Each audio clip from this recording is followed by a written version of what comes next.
அனைவருக்கும் வணக்கம். இன்னைக்கு நம்ம என்ன பார்க்க போறோம் அப்படின்னு பாத்தீங்கன்னா, நம்மளை வீழ்த்தணும்னு நினைக்கிறவங்கள நம்ம என்ன பண்ணணும் அப்படிங்கிறதுதான். நம்மளை வீழ்த்தணும்னு நினைக்கிறவங்க யார் யார் அப்படின்னு பாத்தீங்கன்னா, நம்மளோட கூட இருக்கிறவங்க, நம்ம சொந்தக்காரவங்க, இவங்க தான் நம்மளை வீழ்த்தணும்னு நினைப்பாங்க. ஏன் அப்படின்னு கேட்டீங்கன்னா, கூட இருந்தே நம்ம குழி பறிச்சுட்டே இருப்பாங்க. சொந்தக்காரவங்க எப்படின்னா, நம்மளோட வளர்ச்சி பிடிக்காம ஆதங்கத்திலும் வைத்தறிச்சலையும் அவங்க பேசிக்கிட்டே இருப்பாங்க. அப்ப இவனை எப்படியாவது வீழ்த்தணும், எப்படியாவது இவனை நம்ம கீழே அடிமையா கொண்டு வரணும் அப்படின்னு தான் எல்லாரும் நினைச்சிட்டே இருப்பாங்க.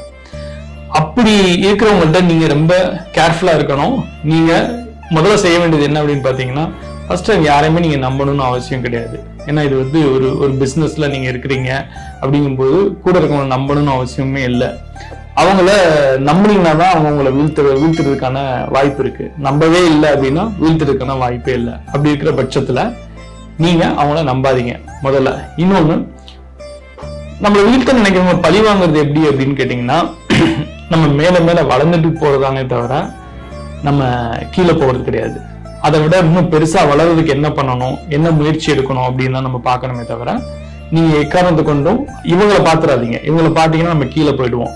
ஆனா இவங்க என்னைக்குமே வளர மாட்டாங்க. ஏன் அப்படின்னு கேட்டீங்கன்னா, இவங்க முன்னேறதுக்கான வழியை பாக்குறதே இல்லையே.